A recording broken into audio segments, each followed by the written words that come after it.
everybody. This is Gaynor Meilke with Moving the Needle, and we are talking about digital transformation for the accounting profession. And I'm joined by my co-host, John Higgins, who's here, and also Will Hill of Will Hill Consults today. So we're happy to see both of you. And John, do you want to do your intro for those who don't know you? Sure. Yeah. So thanks, Gaynor. I'm John Higgins with Higgins Advisory, and appreciate you all joining us today for this podcast. And we're very excited to have Will Hill with us from Will Hill Consults because he's got a lot of background working with CPA firms. So we're anxious to hear what you have to say, Will, that can help our audience out.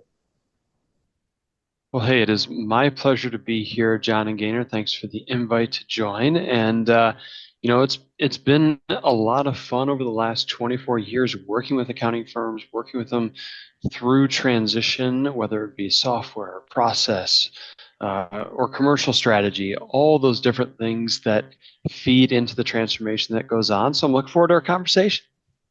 Excellent. Well, Will, you were just saying before we started recording that you've had, I don't know, 5 or 6 calls already today, and you, a small firm, a medium-sized firm, a big firm, a fintech company. So that pretty much is my impression of what you do is you're kind of plugged into a lot of different types of firms and organizations in the accounting profession, and then you're helping people kind of get unstuck. It sounds like at Will Hill Consults. Is that right? That's a very fair assessment, Gaynor. Yes.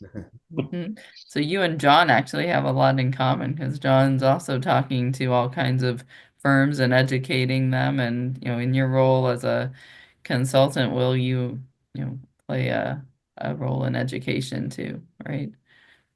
Yeah, yeah, absolutely. There is there are a lot of things that firms can do. Hmm.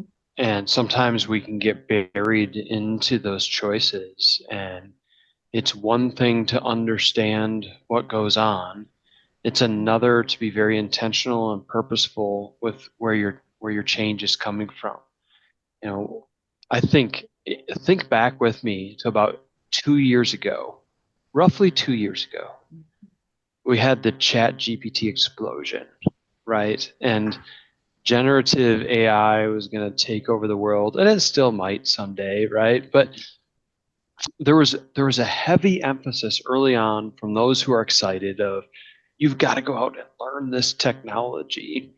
Um, and while that's not bad, my emphasis to firms was, hey, I think you ought to watch which of your technology partnerships are incorporating this kind of technology into their solutions because that's going to help you align deeper with technology as a transformative element, not require you to become an expert in something different on your own, right?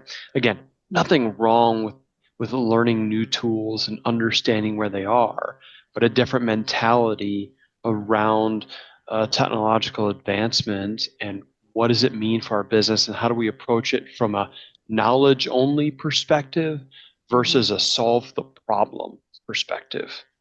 Mm, I think that's really important is solving the problem with tech, and that helps you kind of solve the problem of which tech to use, right? Because, you can narrow the field a little bit.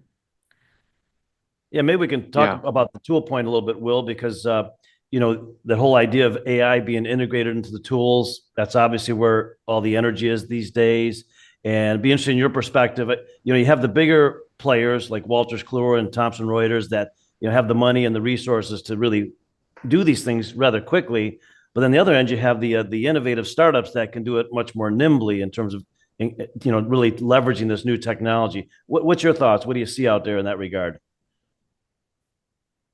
So when you talk about the smaller ones doing it nimbly, I interpret that as they're doing it more precisely, right? And so that's where I just run back to what problem are we trying to solve as a firm when we're looking at what's the right technical solution to solving that problem is how specific or broad can we be? And the more specific we can be on what we're trying to solve for, the more clarity we're able to bring while we're separating the different vendors and what they're doing, right?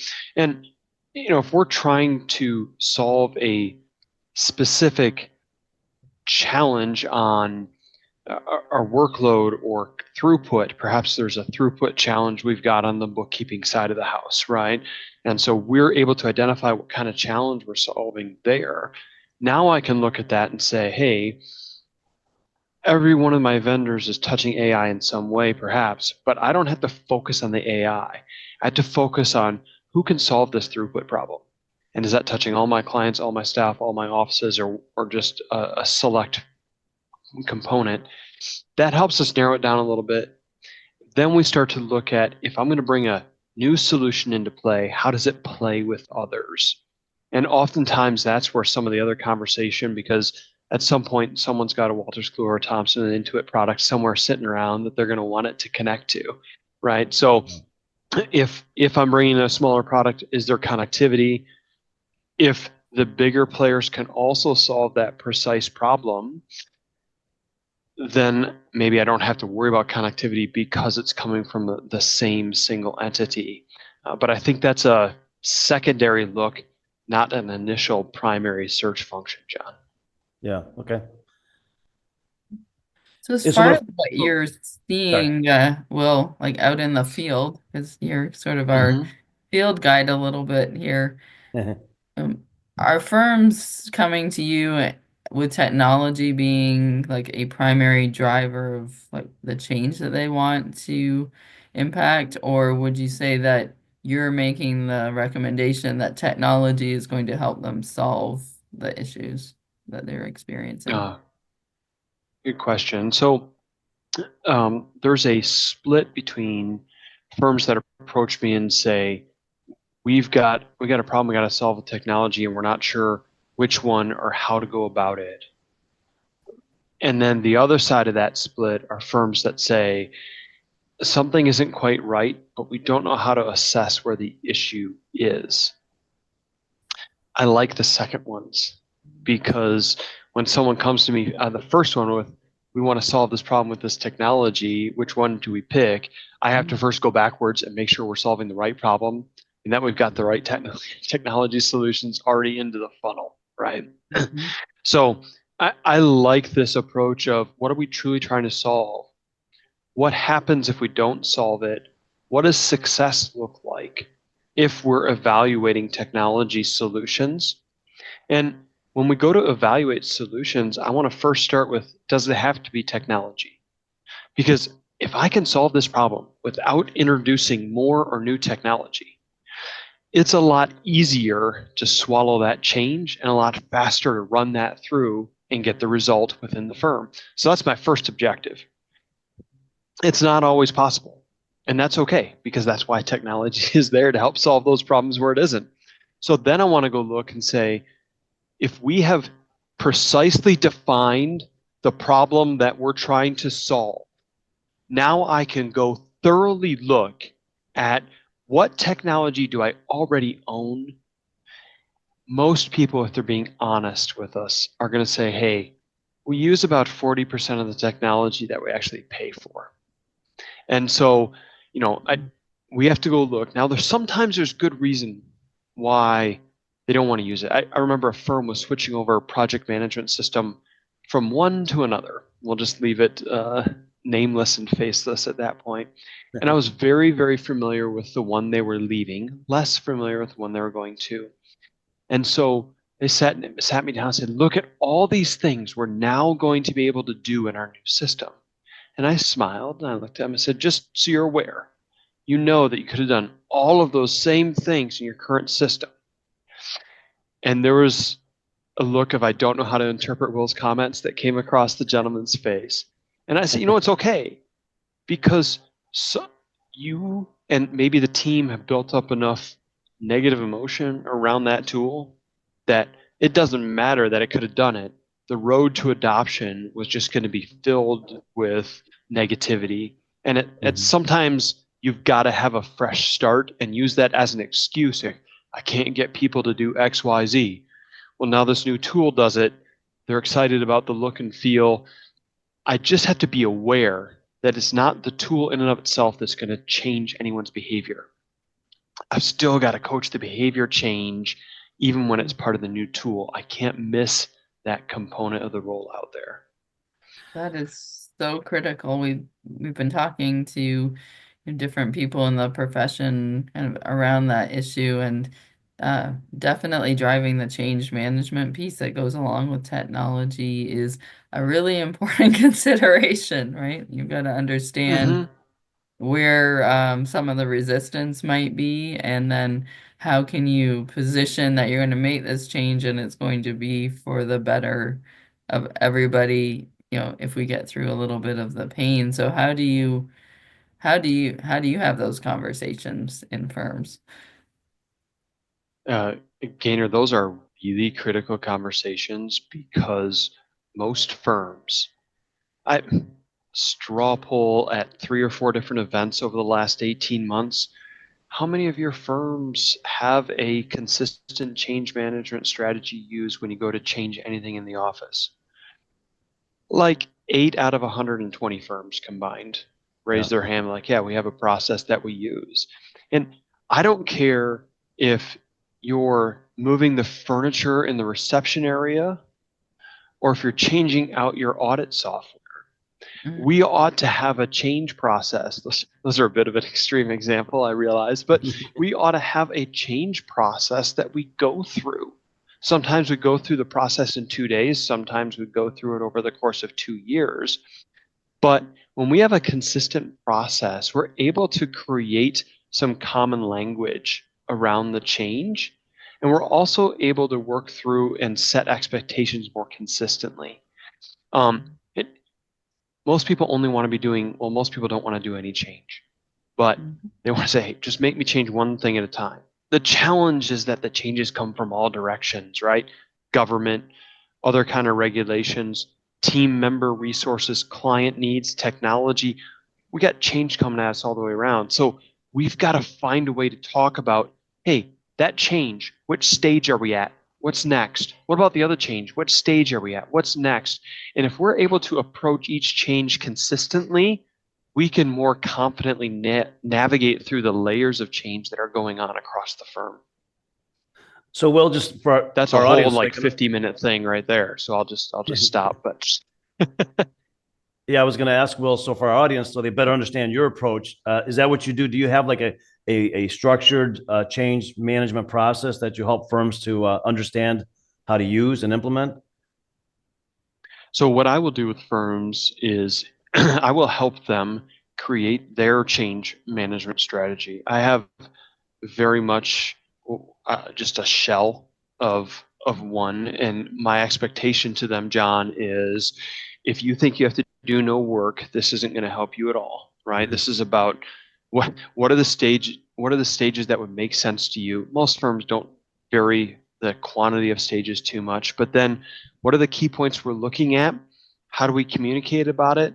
And how do we, in that change management, layer in pre-planned communication stages? Now, you think accounting firms, Gaynor, are bad at external marketing. You should see their internal marketing when it comes to what they're oh, doing and why it's even yeah. worse, right? So we've got to make some of those communication plans a big part of the change management strategy that we have. Uh, so Yeah. So how do you, I guess, talk to firms through that? So, as you said, a lot of accounting firms, they're just focused on getting the work done, serving the clients. Sometimes you actually have to like stop using one system and then, start something new and almost run like parallel universes there. So is that something that you coach people through?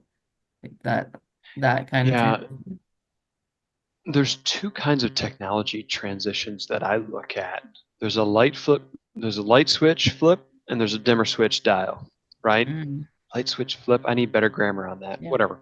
So it's, our firm management system. It's all at once. I can't just transition time and billing one client at a time. I got to flip the light Mm, switch.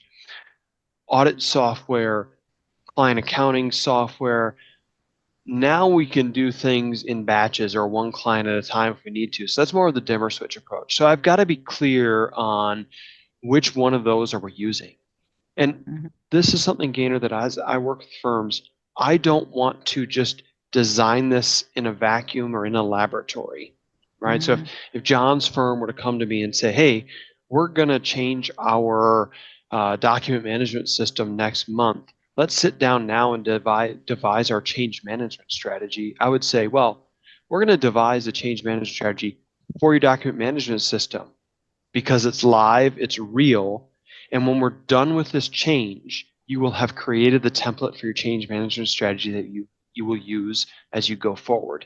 So I want to make sure that we actually create it using real stuff, not just theory, and then leave it up to the firm to apply it. We're gonna use it in real time, and that's gonna build out what will come from it. Mhm. So, Will, when you do a change process like this, what are typically like the two or three key challenges that you face so that our audience can say maybe we can avoid those as we go through our change management process? What would you Yeah. say comes up most often? Number one is every firm wants to maximize the discretionary effort of their staff during changes and transitions. They've never verbalized it using the word discretionary effort, but that's what they're thinking about. Okay. We get more discretionary effort the more transparent we are. And so, my first call to firms, increase transparency level. What pain are you leaving? What value are you looking to gain? I want to be very transparent about both directions of this change. That's really critical for getting the discretionary effort of the team. I would also say that we need to be clear on what success looks like. And this is especially true if we're early on vetting out tools and we feel like we've got multiple options to pick from and we want to test things. Or Gaynor in the dimmer switch instance, we want to say, hey, does it work with this kind of a client? If it works with this kind of a client, we'll do the rest of them. If not, we'll move to a different type of client. Well, what does success look like? Let's say that we're trying to increase or decrease the amount of production time it takes for something on the client accounting side, right? And our goal is each month per client to spend 90 minutes less. And if we can save 90 minutes, then it's worth it. My question to you is what happens if we save 75 minutes? It's not 90, but it's Mhm. close. And here's where I think firms need to look at two metrics of success. One, the clear bar. If we save this, this is awesome. But secondly, what's my minimum threshold? Maybe my minimum threshold is 60 minutes. So now I don't have to make an emotional response about the 75 minutes. Hey, we stated because it's over 60, we're good to go. If it was 59 minutes, we're pulling the plug because we've already decided what's that minimum threshold. That's not the only goal because 60 for everybody may not be enough to make it worth it, but that's our minimum threshold and our real ultimate success is 90 minutes. Sometimes we need two measured goals to help us work through, set expectations, and be confident with our choices as we navigate through the change. So where do you, speaking of, I guess, having confidence and feeling like this is something that a firm can do, is I think there's Mm-hmm. a, and you could also speak to this, and I'm sure John can as well. Sometimes people don't get started because they're afraid of it not being successful, like this technology change, or it sounds like a good idea, but I'll do that later, and then they never get around to it. Yeah. What do you think are the like three or four most important things that a firm should consider before making like a, I would say, let's talk about a relatively major technology transition. So, practice Yeah. management would be significant, but, and I don't know that we want to go into changing your like tax software, but something else that's not just I'm gonna plug in like a Right. e-commerce app that goes into QuickBooks and it's not really going to rock everybody's world. Yeah. Uh, Let me go right back to that bidirectional nature of change, Gainer. The reason we put off change is we are not convinced that the pain hurts enough. Right. So if you find yourself going, yeah, we really should go to this new firm management tool. I hate the other one. And we're constantly whining about our current tool. You're not actually in pain. You just enjoy being frustrated, or at least enjoy being the negative person around the office. Okay. Mm. Now, if we could say, look, we have got to change this. Here's what's going on. Our admin staff are wrestling with A, B, and C. Our operations manager never knows where the team is from a workflow perspective, so we can't set client expectations right. If I'm able to define the pain that's there and be clear with, here's the group of people that it affects, because even changing a practice management system, I might have justifiable pain to change it, but it might not affect the tax department as much as it does the client accounting department or the admin group. But I need to share transparency with everybody where the pain exists. Hey, we're making a change to a new practice management system. Our admin team have been suffering from X, Y, and Z, and our client accounting folks have been wrestling with wrong client expectations and not being able to communicate properly. This is the impact it's having. We cannot take this any longer. Our clients deserve better. We deserve better.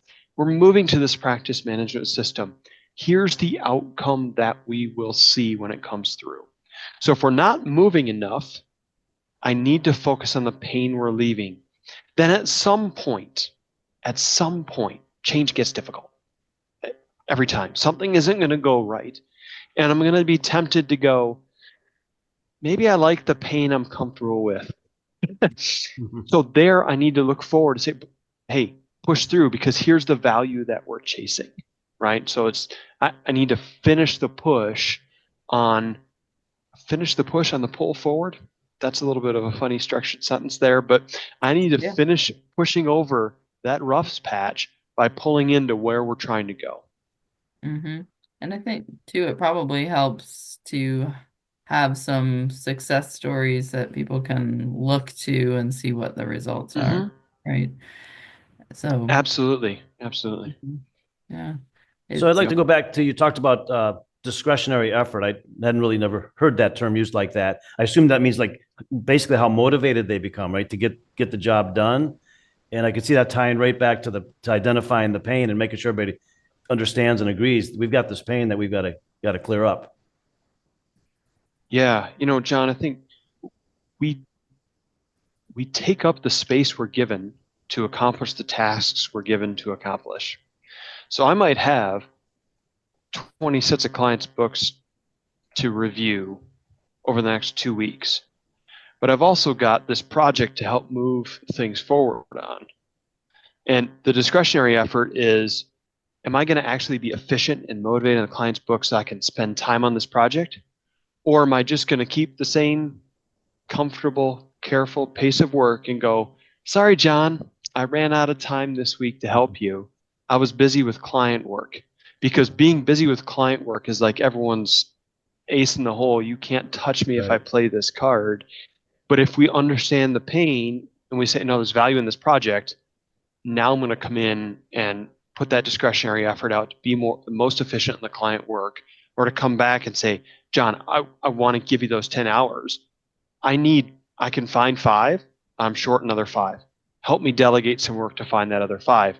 If you don't have my discretionary effort, I won't even start that conversation. Mm-hmm. Interesting.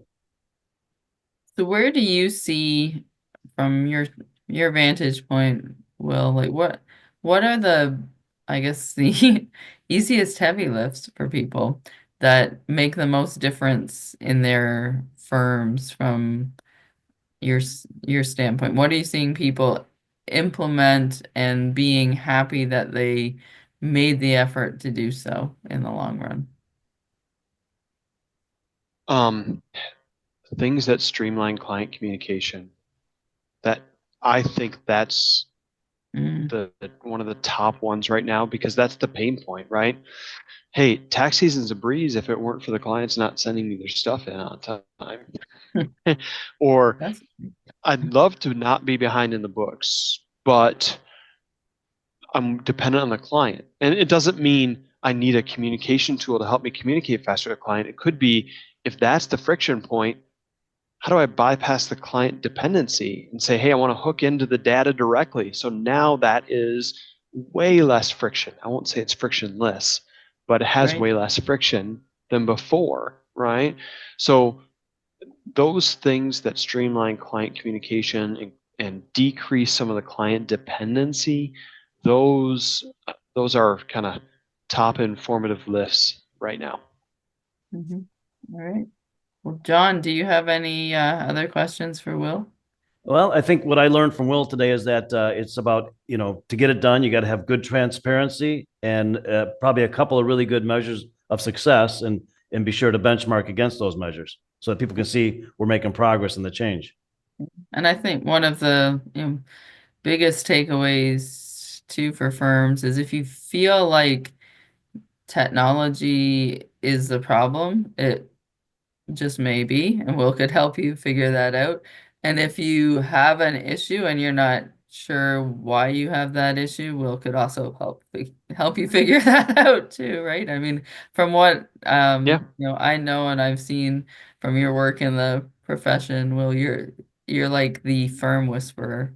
You can like go in and ascertain what the problem is and make a recommendation of how firms can eliminate their pain so that their clients and them and probably their families too can be happier, right? I feel like I need the wealth manager investor disclaimer here of past performance does not guarantee future results, just to make sure I'm protected there. But thank you, Gaynor. I appreciate it. Oh, you're welcome. Well, I think oftentimes part of the frustration and the stress is not knowing what exactly the problem is, and having an agnostic, objective third party to help you sort through that can be like the most valuable thing that you do, because at least then you have a roadmap to get you where you need to go.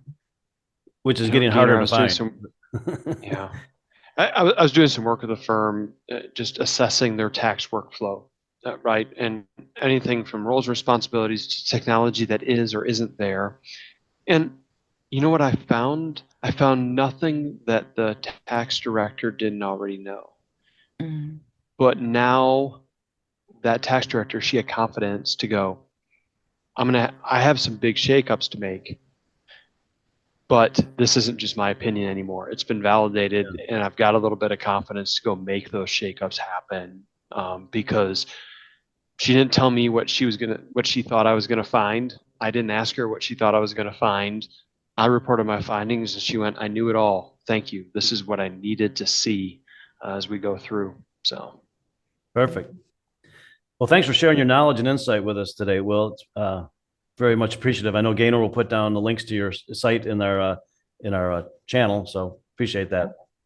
it's awesome. I thank you for honestly having me on. will. I know we didn't dive deep into like all the intricacies of every software, and that's not exactly what you do, but so much about what other firms are doing, what the technology providers are doing, and how it can all work together to have a successful firm, that you definitely want to catch Will. He speaks a lot around the profession, and he's always available online on LinkedIn. You can always connect with him and see what he's up to there too.